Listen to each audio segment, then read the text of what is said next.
Hi and welcome to The Practice Gap, the podcast for closing the gap between the practice you have and the one that you want. I'm Elizabeth, a chiropractor, a business owner, coach and entrepreneur, on a mission to help you move from frustration and overwhelm to clarity, focus and joy in practice. 3, 2, 1, yeah. Hi, Hilde Sjo Tavares. Hello. Hello. From Bryne, Norway, here in the studio. I'm so happy to have you back. Thank you. And today we are going to talk about having a niche brand or clinic and specializing in something you are passionate about. Yes. Yes. Tell the audience a little bit what you are passionate about in chiropractic. Well, I think that's no surprise. Surprise. Yeah. I've always been very passionate about pregnancy and pediatrics, all the way back to when I started chiropractic school. And I think that passion is no less today than it was when I started a little bit over 20 years ago.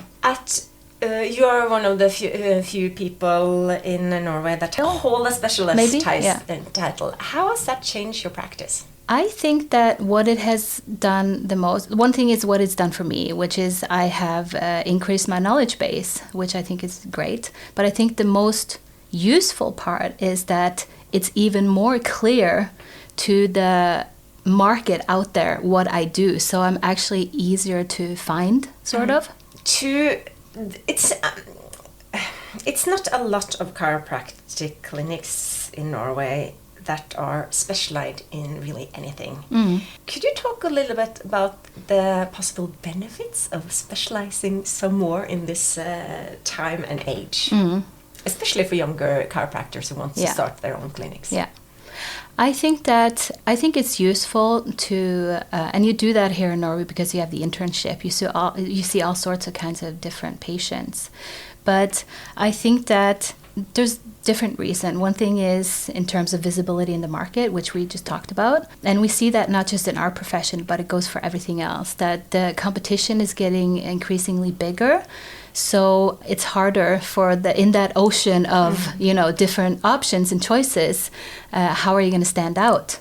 And it's much more easier to stand out if you have sort of like a clear brand message, right? And you're then attracting the customers that you want, that you have the skill set to help, which I also think is important. How do you find out what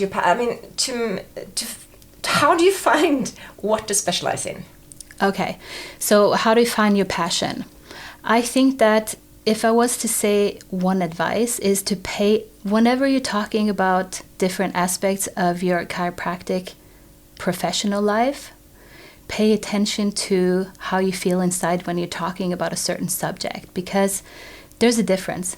You can see it and you can feel it once you hit something that, fires that flame that you have inside. You're going to get into what we call that flow state, where your whole body is just energized and vibrating, and you're so, energetic when you're talking about it. That's the clue. That's a good clue. That's a cue. Another clue is also if you have someone in your list and you can't wait for that person to come in. Yes. That is also like give me more of that one person. Yeah. So for me, like I can give patient information about a shoulder and a knee, but it doesn't set me on fire, and that's obvious to me. I can feel it, but I think it's also obvious to the patient. Yeah. The difference between when I start talking about my passion, which is pregnancy and pediatric, the whole energy shifts. So that's how I found it. What happens when you have found your passion? What happens to your practice? I think that also a good sign if you have found your passion is that, and I thought about this a lot, not only in terms of what I do in the clinic, but also with the BB Hug Me stuff, you can't not do it. You might have all these fears about going into a niche and insecurities and whatnot, but there's something inside you saying like, I cannot not do this. I have to do this regardless of all these possible obstacles. What was your question?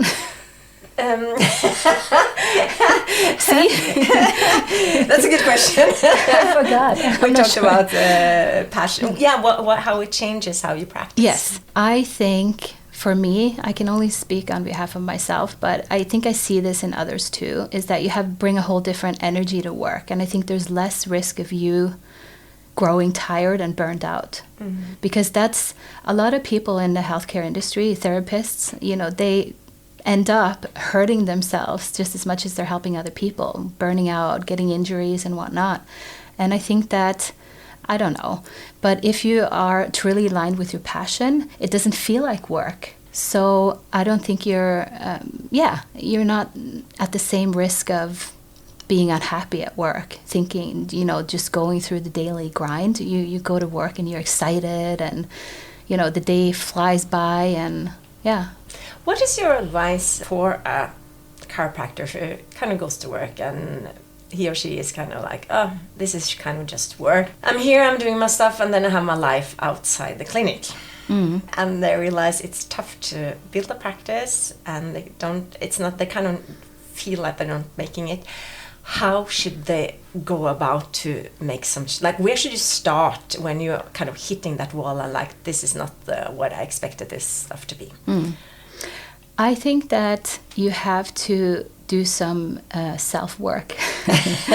And start with the self again. You have to, I think it's great that you're getting to that point. It might feel horrible, but it's usually that means that you're close to making a pivot, and usually that means your growth is painful no matter how you look at it. But my advice would be to maybe seek out some coaching. Like I do some coaching. I have a coaching certification. I know you do some coaching. Get in touch with a coach that knows the industry and just go through a process there. So find a chiropractic coach that can help guide you. Because probably most of the people have been there at some point, some more than extreme than others. Yeah.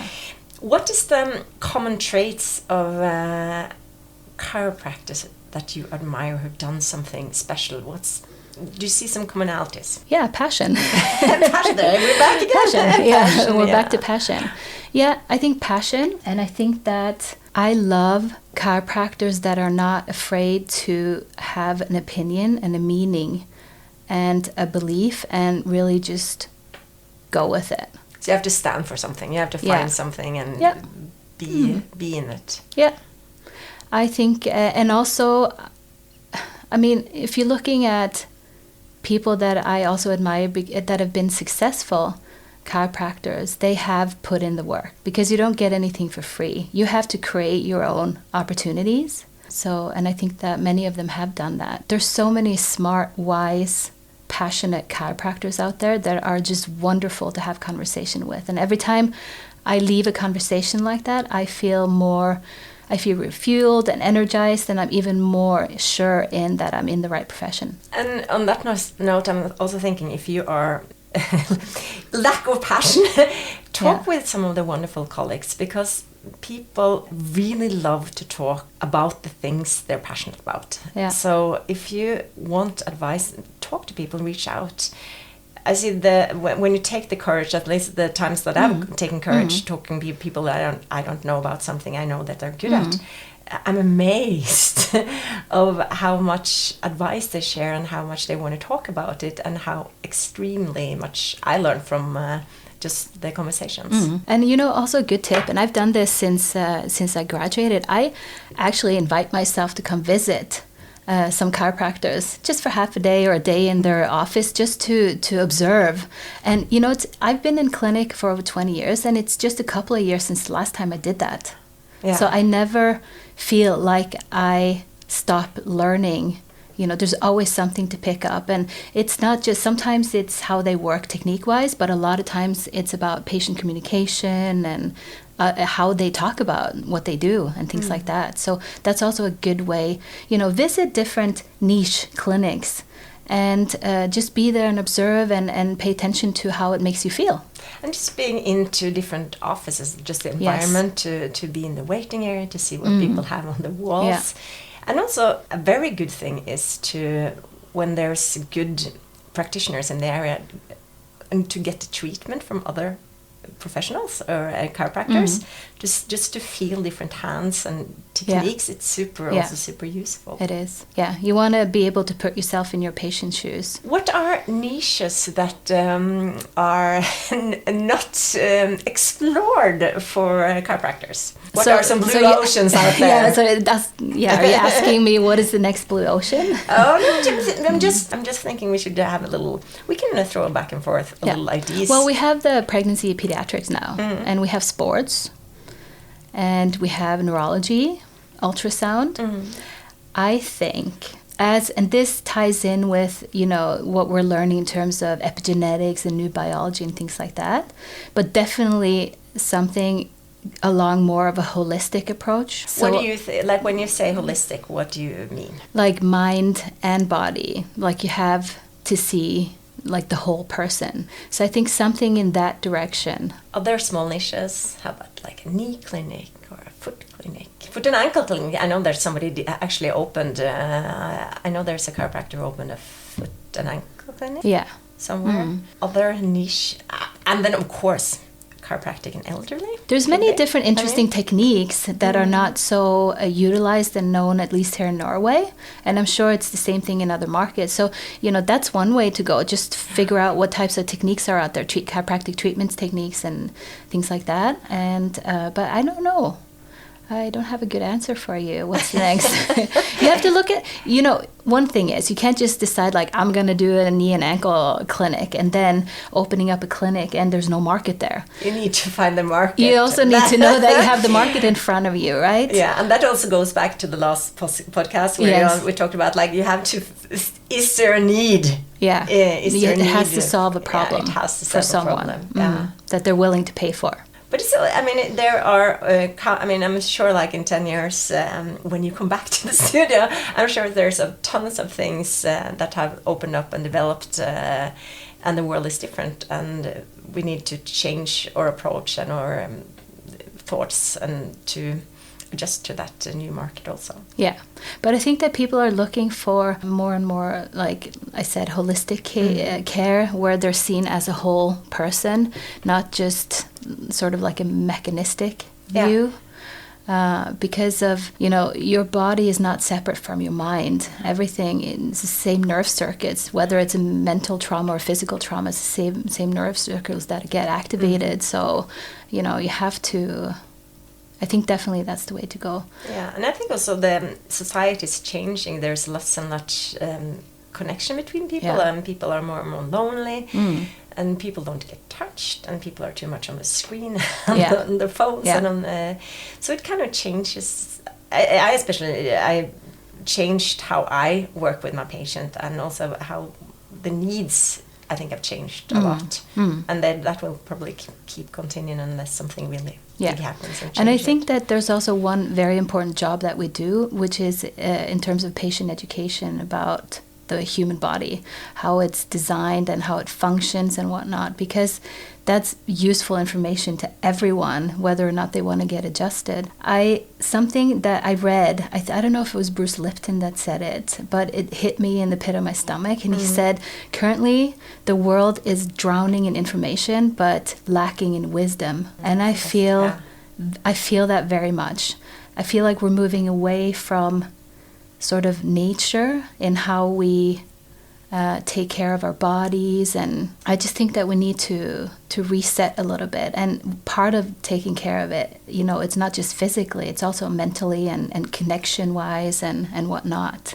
So because we've never had more people around us, but there's never been any more like lonely people, and that affects your physical health in a huge way as well. Quality of life and really everything. Yeah, everything. For younger chiropractors who wants to open their own clinic, that has a dream of building a business, what are some advice? Well, you could be really good at your chiropractic profession and what you do, but you have to also take care of the business aspect of it.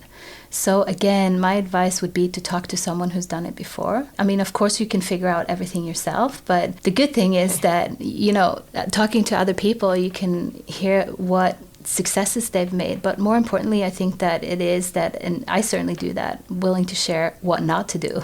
Yeah, and try to avoid that. Yeah, right. So I think that would be, start with a conversation with someone, maybe someone who has a clinic that you love or like, and go talk to them about it. What are some of the immediate pitfalls that you can fall into when opening your own business? Spending too much money. Yeah.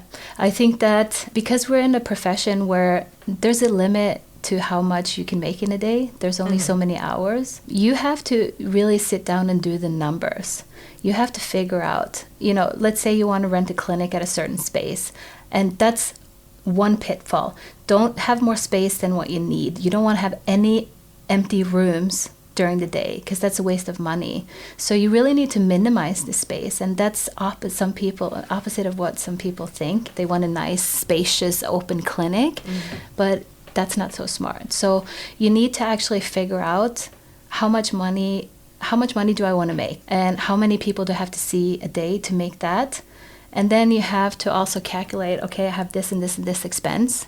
How do they fit? That's an excellent advice. Anything else? Yeah, marketing. Marketing is difficult. Online marketing in this landscape today, and you're not going to be able to compete with the bigger brands or bigger companies. So my advice would be to be very specific about, sort of create your own brand, who you are, who you serve, what problems you solve, and be very specific about that in your messaging. And we talked a little bit in a conversation earlier about the difference between the cost of bringing in a new patient versus retaining patients. And that's something also to be aware of, because in the beginning, all you can think about, I need as many new patient in the clinic as possible. But that's not where you're going to make your money. It's taking care of the old ones who exactly. come back, so wanting people to come back. Yes, and retaining patients. And it's also beneficial for the patient, because, it's like I could go once every 10 years to the dentist or whatever, but that doesn't really take care of my teeth, right? I have to consistently do it. And it's no different with chiropractic care. If you want the full benefit, you have to be consistent about it. Some other advice on that you have for younger people who are ready to build their business and clinic? I think how the market is today, I wouldn't start my own clinic right out of school. I mean, that was possible when we were done, because there wasn't so many chiropractors in the market. But today, I don't think I would have done that. I would actually go and work a year or two in a clinic that I love. This is like, I would love to run a clinic like this. Okay, I'm going to work there 2 years, a few years, 3 years, learn as much as possible, and then maybe do it. What is the biggest, when we came back, how many years have you been in practice? I graduated in 2002. So that's 20 years in practice. I'm 27, I just found out.